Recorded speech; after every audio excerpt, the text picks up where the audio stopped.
The Memoirs of Sherlock Holmes, Adventure 8, The Resident Patient. Glancing over the somewhat incoherent series of memoirs with which I have endeavored to illustrate a few of the mental peculiarities of my friend Mr. Sherlock Holmes, I have been struck by the difficulty which I have experienced in picking out examples which shall in every way answer my purpose. For in those cases in which Holmes has performed some tour de force of analytical reasoning, and has demonstrated the value of his peculiar methods of investigation, the facts themselves have often been so slight or so commonplace that I could not feel justified in laying them before the public. On the other hand, it has frequently happened that he has been concerned in some research where the facts have been of the most remarkable and dramatic character, but where the share which he has himself taken in determining their causes has been less pronounced than I, as his biographer, could wish. The small matter which I have chronicled under the heading of A Study in Scarlet, and that other later one connected with the loss of the Gloria Scott, may serve as examples of the Scylla and Charybdis which are forever threatening the historian. It may be that, in the business of which I am now about to write, the part which my friend played is not sufficiently accentuated, and yet the whole train of circumstances is so remarkable that I cannot bring myself to admit it entirely from this series. It had been a close, rainy day in October. Our blinds were half drawn, and Holmes lay curled upon the sofa, reading and rereading a letter which he had received by the morning post. For myself, my term of service in India had trained me to stand heat better than cold, and a thermometer of 90 was no hardship. But the paper was uninteresting. Parliament had risen. Everybody was out of town, and I yearned for the glades of the New Forest or the shingle of South Sea. A depleted bank account had caused me to postpone my holiday, and as to my companion, neither the country nor the sea presented the slightest attraction to him. He loved to lie in the very center of 5 millions of people, with his filaments stretching out and running through them, responsive to every little rumor or suspicion of unsolved crime. Appreciation of nature found no place among his many gifts, and his only change was when he turned his mind from the evildoer of the town to track down his brother of the country. Finding that Holmes was too absorbed for conversation, I had tossed aside the barren paper, and leaning back in my chair, I fell into a brown study. Suddenly my companion's voice broke in upon my thoughts. "You are right, Watson," said he. "It does seem a very preposterous way of settling a dispute." "Most preposterous!" I exclaimed, and then suddenly realizing how he had echoed the inmost thought of my soul, I sat up in my chair and stared at him in blank amazement. "What is this, Holmes?" I cried. "This is beyond anything which I could have imagined." He laughed heartily at my perplexity. "You remember," said he, "that some little time ago, when I read you the passage in one of Poe's sketches, in which a close reasoner follows the unspoken thought of his companion, you were inclined to treat the matter as a mere tour de force of the author. On my remarking that I was constantly in the habit of doing the same thing, you expressed incredulity." "Oh, no! Perhaps not with your tongue, my dear Watson, but certainly with your eyebrows. So when I saw you throw down your paper and enter upon a train of thought, I was very happy to have the opportunity of reading it off, and eventually of breaking into it, as a proof that I had been in rapport with you." But I was still far from satisfied. "In the example which you read to me," said I, "the reasoner drew his conclusions from the actions of the man whom he observed. If I remember right, he stumbled over a heap of stones, looked up at the stars, and so on." But I have been seated quietly in my chair, and what clues could I have given you? You do yourself an injustice. The features are given to a man as the means by which he shall express his emotions, and yours are faithful servants. Do you mean to say that you read my train of thoughts from my features? Your features, and especially your eyes. Perhaps you cannot yourself recall how your reverie commenced? No, I cannot. Then I will tell you. After throwing down your paper, which was the action which drew my attention to you, you sat for half a minute with a vacant expression. Then your eyes fixed themselves upon your newly framed picture of General Gordon, and I saw by the alteration in your face that a train of thought had been started, but it did not lead very far. Your eyes turned across to the unframed portrait of Henry Ward Beecher, which stands upon the top of your books. You then glanced up at the wall, and of course your meaning was obvious. You were thinking that if the portrait were framed, it would just cover that bare space and correspond with Gordon's picture over there. You have followed me wonderfully, I exclaimed. So far I could hardly have gone astray. But now your thoughts went back to Beecher, and you looked hard across as if you were studying the character in his features. Then your eyes ceased to pucker, but you continued to look across, and your face was thoughtful. You were recalling the incidents of Beecher's career. I was well aware that you could not do this without thinking of the mission which he undertook on behalf of the North at the time of the Civil War. For I remember your expressing your passionate indignation at the way in which he was received by the more turbulent of our people. You felt so strongly about it that I knew you could not think of Beecher without thinking of that also. When a moment later I saw your eyes wander away from the picture, I suspected that your mind was now turned to the Civil War, and when I observed that your lips set, your eyes sparkled, and your hands clenched, I was positive that you were indeed thinking of the gallantry which was shown by both sides in that desperate struggle. But then again your face grew sadder, you shook your head. You were dwelling upon the sadness and horror and useless waste of life. Your hand stole toward your old wound, and a smile quivered on your lips, which showed me that the ridiculous side of this method of settling international questions had forced itself upon your mind. At this point I agreed with you that it was preposterous, and was glad to find that my deductions had been correct. Absolutely, said I. And now that you have explained it, I confess that I am as amazed as before. It was very superficial, my dear Watson, I assure you. I should not have intruded it upon your attention had you not shown some incredulity the other day. But the evening has brought a breeze with it. What do you say to a ramble through London? I was weary of our little sitting-room, and gladly acquiesced. For 3 hours we strolled about together, watching the ever-changing kaleidoscope of life as it ebbs and flows through Fleet Street and the Strand. His characteristic talk, with its keen observance of detail and subtle power of inference, held me amused and enthralled.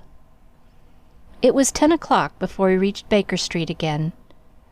A brougham was waiting at our door.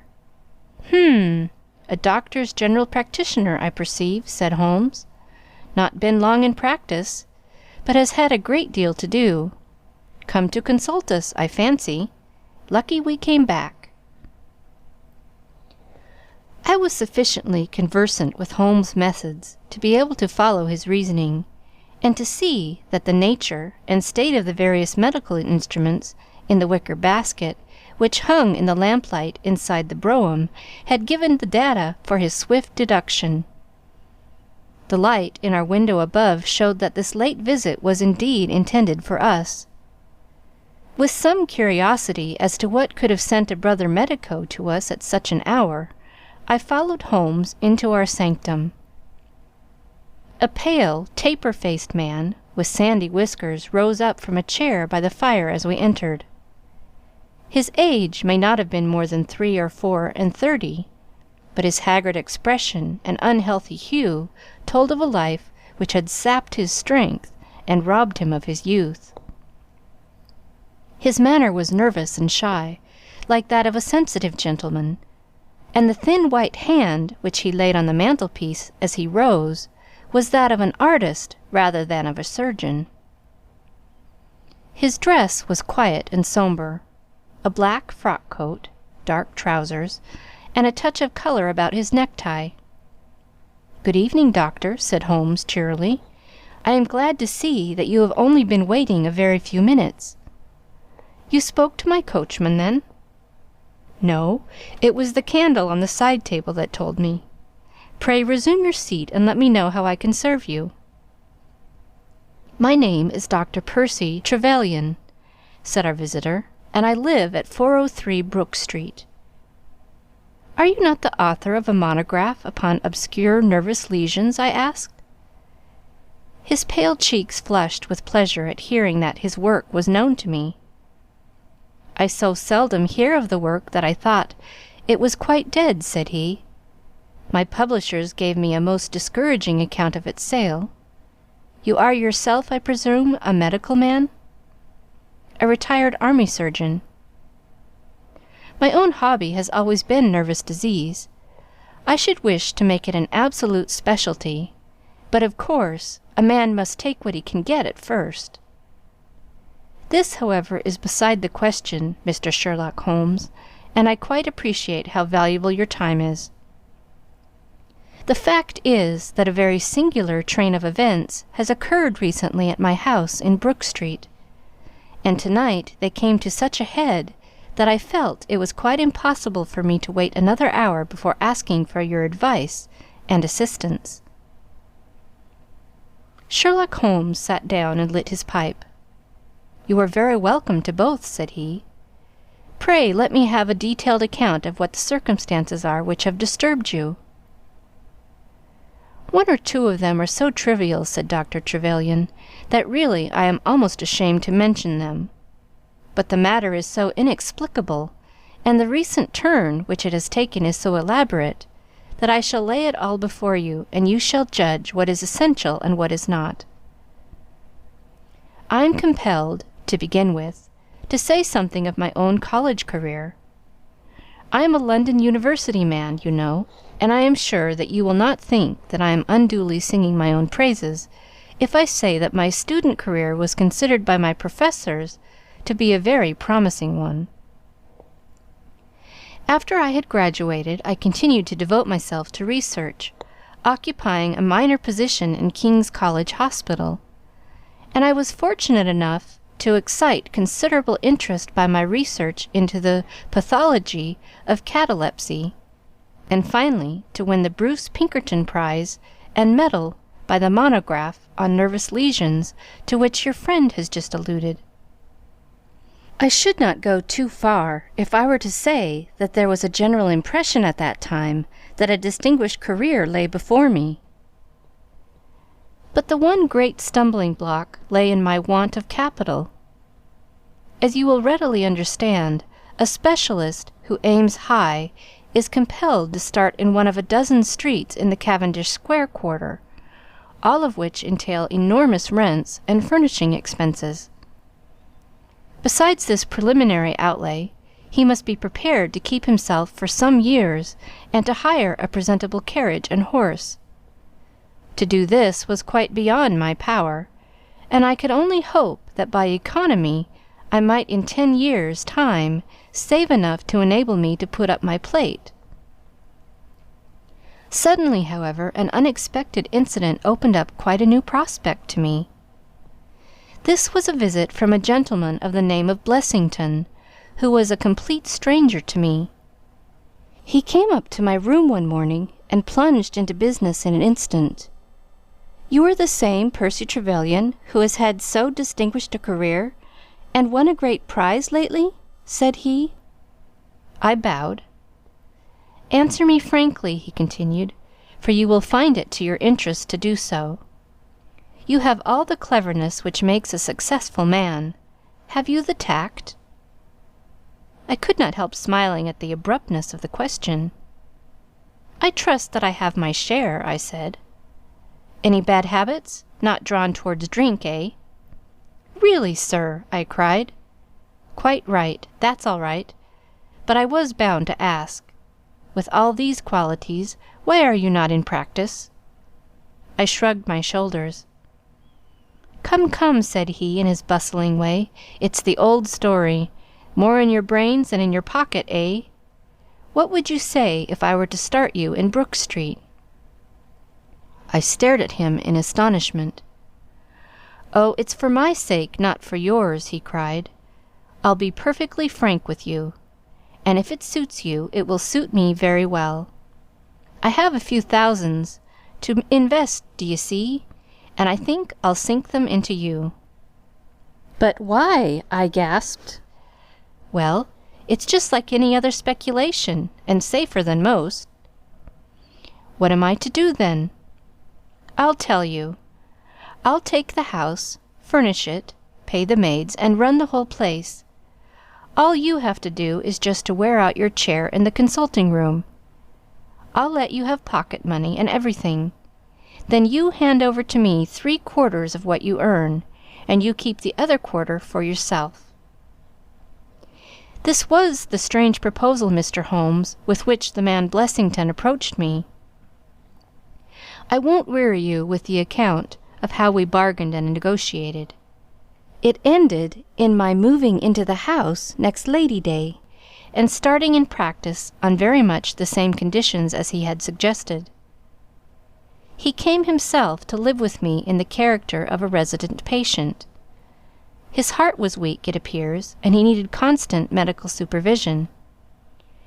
He turned the 2 best rooms of the first floor into a sitting room and bedroom for himself. He was a man of singular habits, shunning company and very seldom going out. His life was irregular, but in one respect he was regularity itself. Every evening at the same hour he walked into the consulting room, examined the books, put down the 5 and 3 for every guinea that I had earned, and carried the rest off to the strong box in his own room. I may say with confidence that he never had occasion to regret his speculation. From the first it was a success. A few good cases and the reputation which I had won in the hospital brought me rapidly to the front, and during the last few years I have made him a rich man. So much, Mr. Holmes, for my past history and my relations with Mr. Blessington. It only remains for me now to tell you what has occurred to bring me here tonight. Some weeks ago Mr. Blessington came down to me in, as it seemed to me, a state of considerable agitation. He spoke of some burglary which, he said, had been committed in the West End, and he appeared, I remember, to be quite unnecessarily excited about it, declaring that a day should not pass before we should add stronger bolts to our windows and doors. For a week he continued to be in a peculiar state of restlessness, peering continually out of the windows, and ceasing to take the short walk which had usually been the prelude to his dinner. From his manner it struck me that he was in a mortal dread of something or somebody, but when I questioned him upon the point he became so offensive that I was compelled to drop the subject. Gradually, as time passed, his fears appeared to die away, and he had renewed his former habits, when a fresh event reduced him to the pitiable state of prostration in which he now lies. What happened was this. 2 days ago I received the letter which I now read to you. Neither address nor date is attached to it. A Russian nobleman, who is now resident in England, it runs, would be glad to avail himself of the professional assistance of Dr. Percy Trevelyan. He has been for some years a victim to cataleptic attacks, on which, as is well known, Dr. Trevelyan is an authority. He proposes to call at about 6:15 tomorrow evening, if Dr. Trevelyan will make it convenient to be at home. This letter interested me deeply because the chief difficulty in the study of catalepsy is the rareness of the disease. You may believe, then, that I was in my consulting room when, at the appointed hour, the page showed in the patient. He was an elderly man, thin, demure, and commonplace, by no means the conception one forms of a Russian nobleman. I was much more struck by the appearance of his companion. This was a tall young man, surprisingly handsome, with a dark, fierce face, and the limbs and chest of a Hercules. He had his hand under the other's arm as they entered, and helped him to a chair with a tenderness which one would hardly have expected from his appearance. "You will excuse my coming in, doctor," said he to me, speaking English with a slight lisp. "This is my father, and his health is a matter of the most overwhelming importance to me." I was touched by this filial anxiety.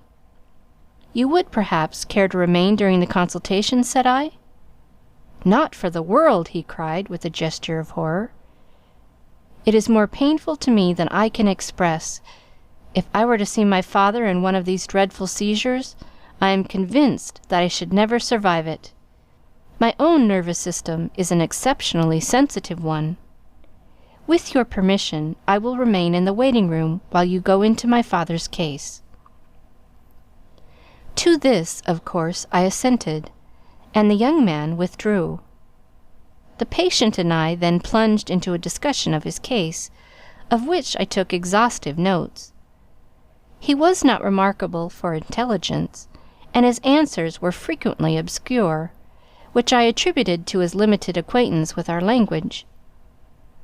Suddenly, however, as I sat writing, he ceased to give any answer at all to my inquiries, and on my turning towards him I was shocked to see that he was sitting bolt upright in his chair, staring at me with a perfectly blank and rigid face. He was again in the grip of his mysterious malady. My first feeling, as I have just said, was one of pity and horror.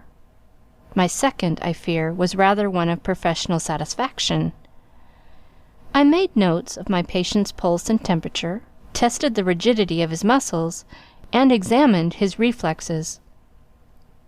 There was nothing markedly abnormal in any of these conditions, which harmonized with my former experiences. I had obtained good results in such cases by the inhalation of nitrate of amyl, and the present seemed an admirable opportunity of testing its virtues. The bottle was downstairs in my laboratory, so, leaving my patient seated in his chair, I ran down to get it.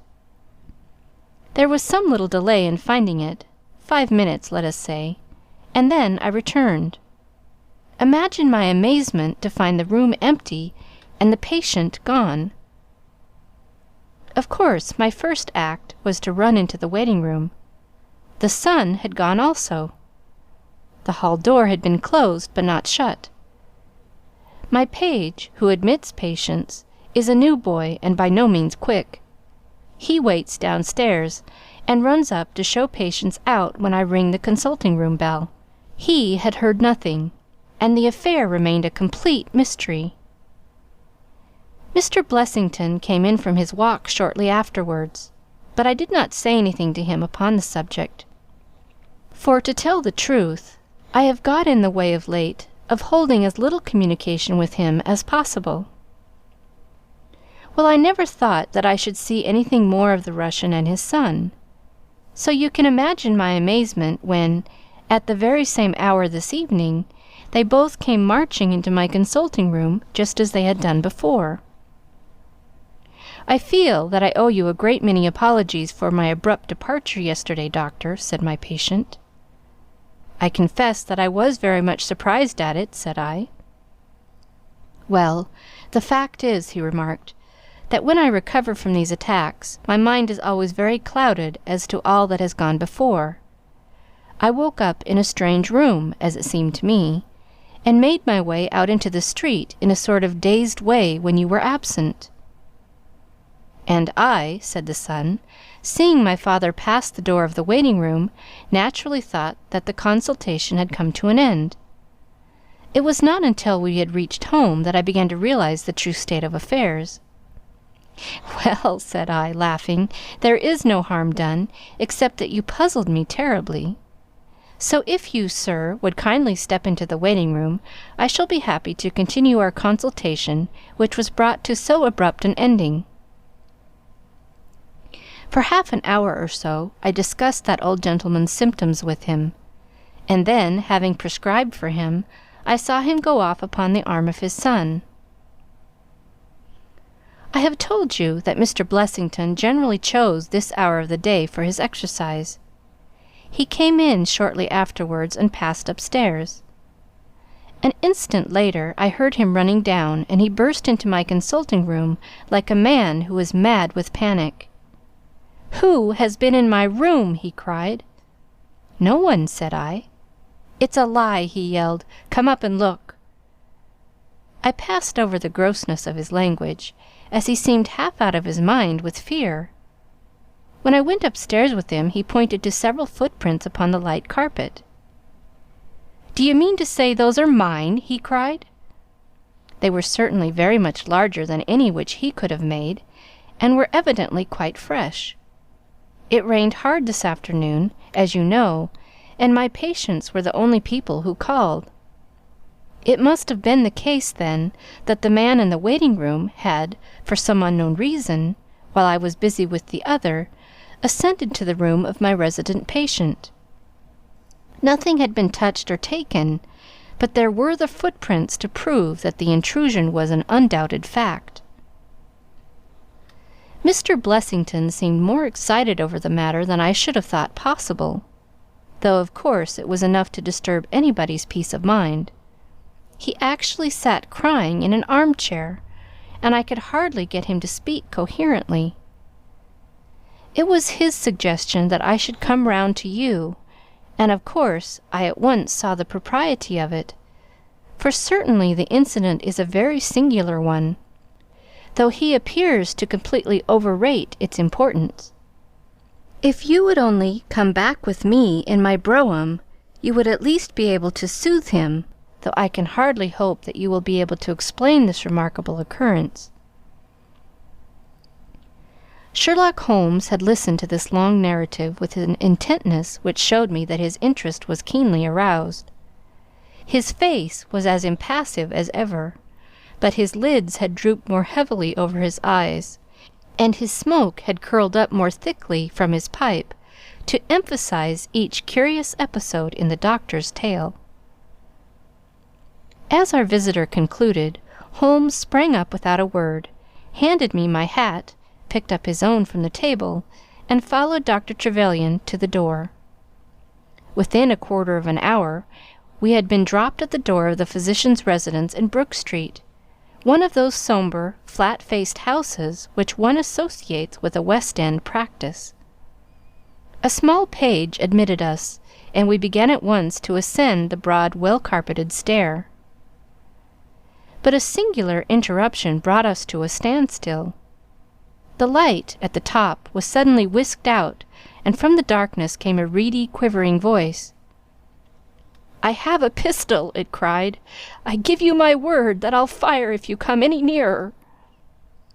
"This really grows outrageous, Mr. Blessington," cried Dr. Trevelyan. "Oh, then it is you, doctor," said the voice, with a great heave of relief. "But those other gentlemen, are they what they pretend to be?" We were conscious of a long scrutiny out of the darkness. "Yes, yes, it's all right," said the voice at last. "You can come up, and I am sorry if my precautions have annoyed you." He relit the stair gas as he spoke, and we saw before us a singular-looking man, whose appearance, as well as his voice, testified to his jangled nerves. He was very fat, but had apparently at some time been much fatter, so that the skin hung about his face in loose pouches, like the cheeks of a bloodhound. He was of a sickly color, and his thin, sandy hair seemed to bristle up with the intensity of his emotion. In his hand he held a pistol, but he thrust it into his pocket as we advanced. "Good evening, Mr. Holmes," said he. "I am sure I am very much obliged to you for coming round.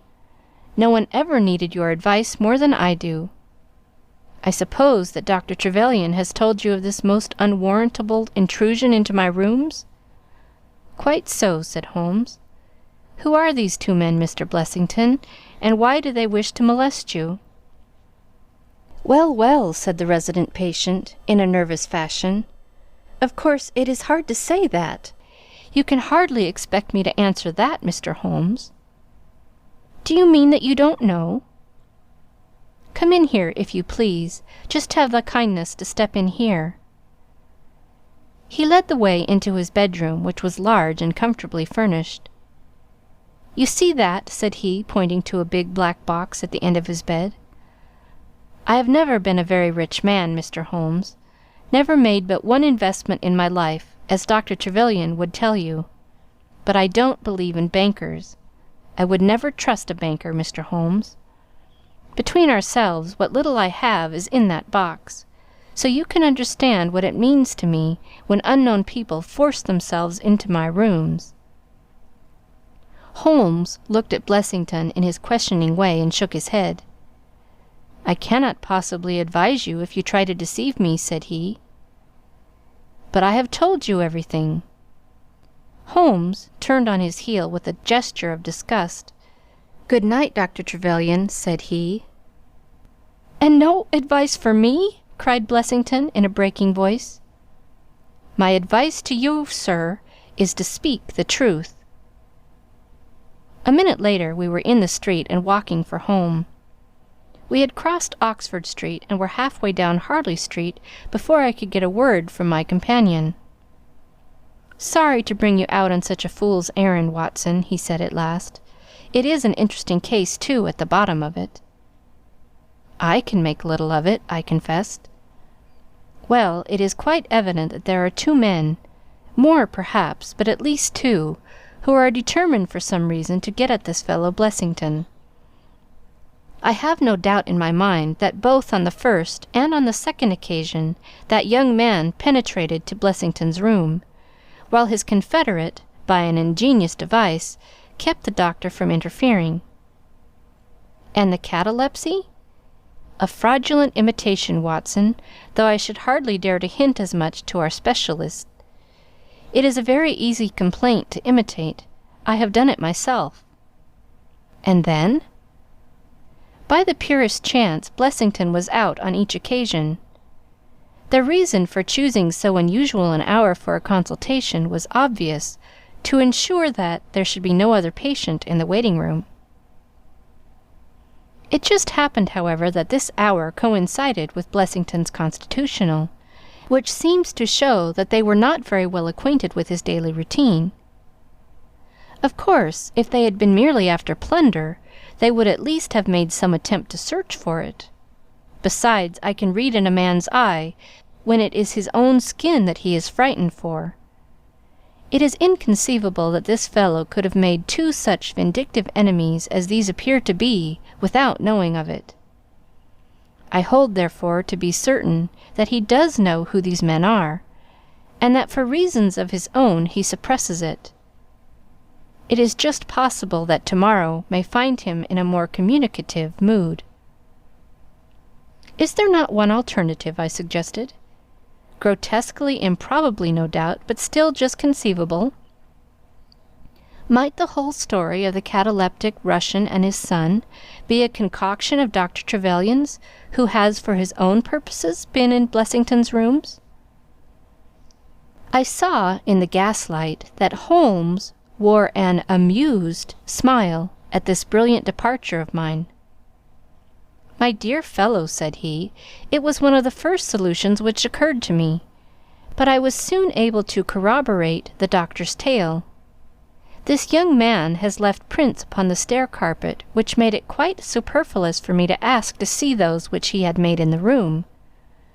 When I tell you that his shoes were square-toed instead of being pointed like Blessington's, and were quite an inch and a third longer than the doctor's, You will acknowledge that there can be no doubt as to his individuality. But we may sleep now, for I shall be surprised if we do not hear something further from Brook Street in the morning." Sherlock Holmes' prophecy was soon fulfilled, and in a dramatic fashion. At 7:30 next morning, in the first glimmer of daylight, I found him standing by my bedside in his dressing-gown. "There's a brougham waiting for us, Watson," said he. "What's the matter, then?" "The Brook Street business." "Any fresh news?" "Tragic, but ambiguous," said he, pulling up the blind. "Look at this, a sheet from a notebook, with 'For God's sake, come at once, P.T.' scrawled upon it in pencil. Our friend, the doctor, was hard put to it when he wrote this. Come along, my dear fellow, for it's an urgent call."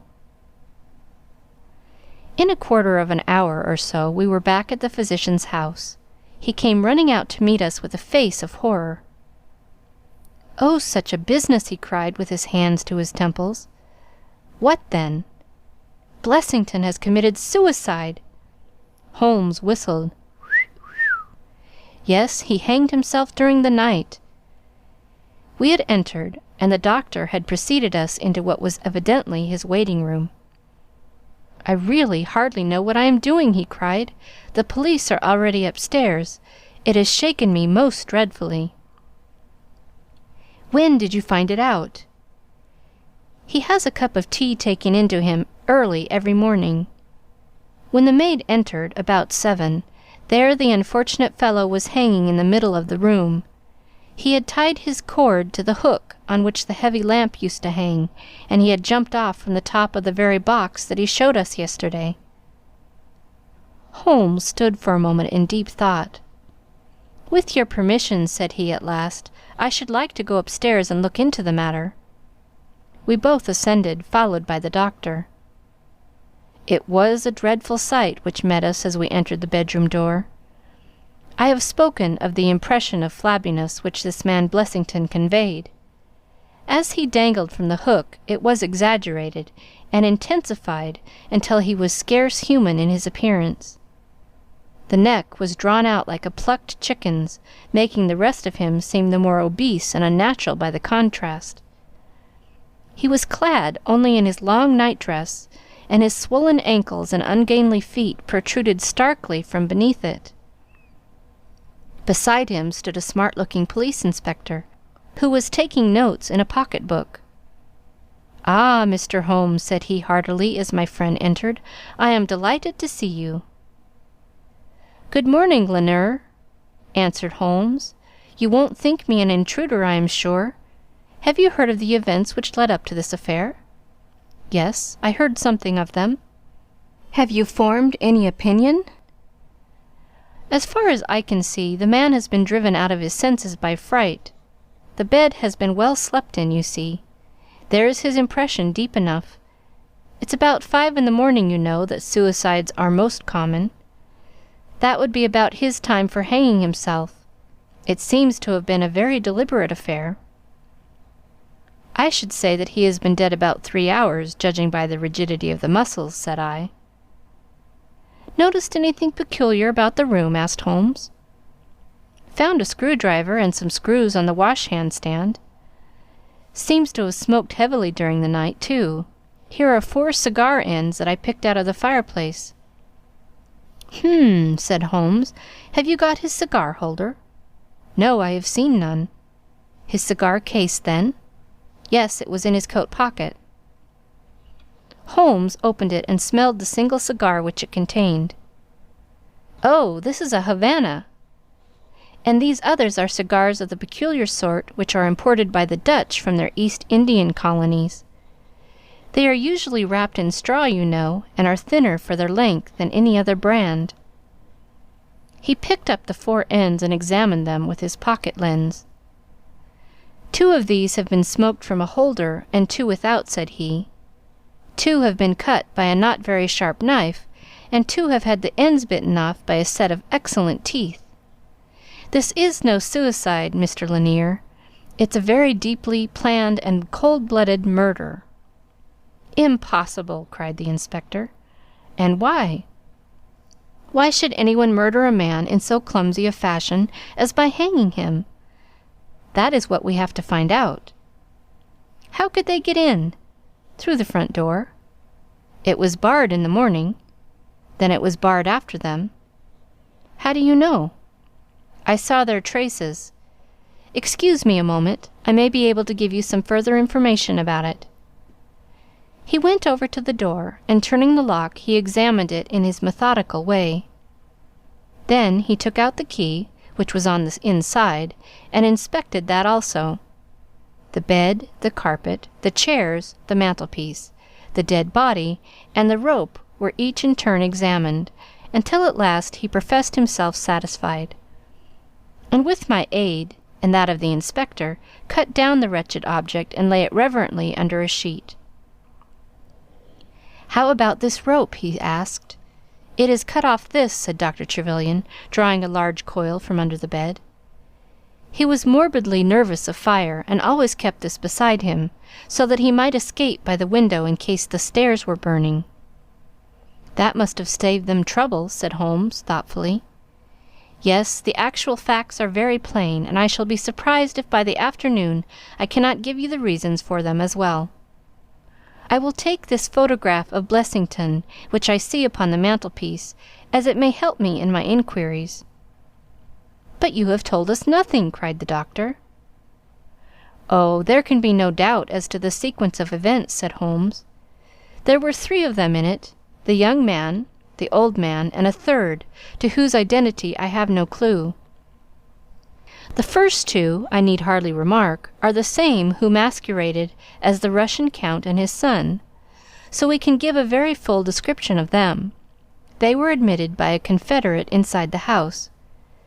If I might offer you a word of advice, Inspector, it would be to arrest the page, who, as I understand, has only recently come into your service, Doctor." "The young imp cannot be found," said Dr. Trevelyan. "The maid and the cook have just been searching for him." Holmes shrugged his shoulders. "He has played a not unimportant part in this drama," said he. "The 3 men having ascended the stairs, which they did on tiptoe, the elder man first, the younger man second, and the unknown man in the rear—" "My dear Holmes!" I ejaculated.